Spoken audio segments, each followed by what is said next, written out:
2. Paul's, well, he's telling his story, and he's before the, commander of the Roman detachment in Jerusalem, and he's offering a defense for they're ludicrous accusations that are being brought against him by the Jews. Okay, anyway, and he talks about on his way to Damascus, a bright light explodes suddenly, and he falls to the ground. If I was writing this for a movie, I would have him knocked off his mount, whether it's a donkey, a mule, a horse, but he could have been just on foot. At any rate, he's knocked to the ground and and blinded. That's where we left it in verse 11, where he said, "My companions led me by the hand into Damascus because the brilliance of the light had blinded me." It's not worth making too much of, but it is worth taking a look at the fact that Paul was quite a competent individual, and at this season of his life would have rarely, I think, ever asked for assistance, because he could do it. He could take care of himself. Here he was, blind and helpless, which I think is actually maybe a metaphor for his spiritual condition. Because I think up to this point he felt he was, well, as to observing the law, he was flawless. But it's hard for me to imagine that there wasn't some amount of spiritual pride that he had about his sufficiency, his, flawlessness. He wasn't flawless. And in this physical condition of blindness, there is a picture of what I think is his, at this moment, was his spiritual condition. Okay. They led him into Damascus, and in verse 12, a man named Ananias came to see me. You remember the story of Ananias back when in Acts chapter 9, where Luke records this incident. I have kind of a broken sense of humor anyway, but when I think about Ananias, I think of, I don't think of him like Barney Fife, but I do feel like he was hesitant. Wouldn't you have been? Saul had this horrible reputation for hating and persecuting, arresting, even to the degree of having executed Christians. Well, Ananias, for me, there's that one phrase where God speaks to Ananias and tells him to go to Straight Street to the house of Judas, and there we would find Saul, and he's to tell him of the things he must suffer for my sake. And I think that, putting myself in Ananias' sandals, I kind of would have thought, okay, I'm in. Well, anyway, a man named Ananias came to see me. He was a devout observer of the law and highly respected by all the Jews living there. Now, this, you have to kind of bear the context here. Paul is accused by Jews in the Jewish capital before the Roman. He wasn't the governor, but he was the commander of the armed forces there.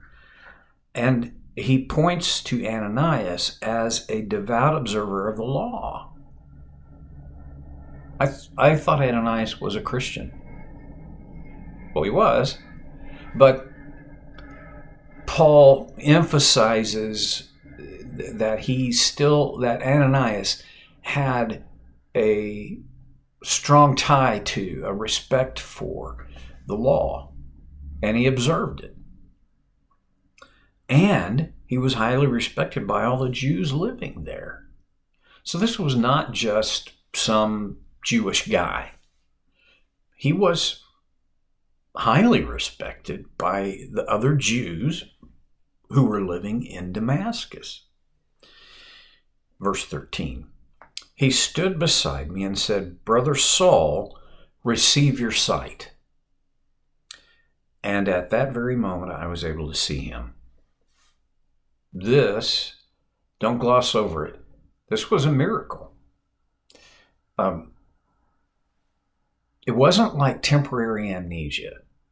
I mean, it wasn't like some psychosomatic thing. Paul was literally blind. He was truly blind as a bat. And when Ananias said, "Receive your sight," Paul says, at that very moment, I was able to see him. I mean, again, I get to use my imagination here, and but anyway, to me, the way Paul phrased that, it wasn't like my vision returned to me and eventually now I can see. It's like, boom, bang, there it is. Okay, verse 14. Then he said, "The God of our ancestors has chosen you to know his will and to see the righteous one and to hear words from his mouth." This is Jewish terminology and phrasing. The God of our ancestors, the God of Abraham, Isaac, Jacob, the Hebrew God has chosen you. The Jews were God's chosen people. They thought of themselves this way, and they presented themselves in that way as chosen. Has chosen you to know his will and see the righteous one. That was a term that any self-respecting, practicing Jew would have understood for the Messiah, the anointed one. We know that's Jesus. Paul would have, I think, instantly have associated the righteous one with the prophesied Messiah. He would have connected that dot instantly. You would see the righteous one and hear words from his mouth. Now, this is very interesting because by this time, Jesus had long ago ascended into heaven. But Paul, in his later writings, he talks about himself as an apostle born out of season. One who, this was an anomaly. He was born unnaturally as an apostle, and evidently had conversations with Jesus. All right, verse 15. You will be his witness to all people of what you have seen and heard. I have a tendency to make little things big, and so I don't want to go overboard with it. But this idea that you'll be my witness, you'll be his witness to all the people of what you have seen and heard. Now I'm going to talk about my own baggage. You may not have this baggage. But I graduated from high school in 1971. Well, from about 65, 7, 8 on into the late 1970s, there was the idea that we would go witnessing. I don't know, you have to be old probably to have had that in your experience, but it was like when I was in college, my freshman year at Oklahoma State, our campus ministry, we made many forays into the student community to try to witness. And this was everything from handing out tracts, remember tracts, to we even published a newspaper. And it was full of, basically, it was just all kinds of sermons and what we tried to make thought-provoking. And I would stand on the campus corner out by the campus theater and try to hand one to anybody and everybody who walked past, which is a well-traveled area. And I never felt very good about it. I always felt ashamed that I didn't feel bold. Well, and then there were the times where you would,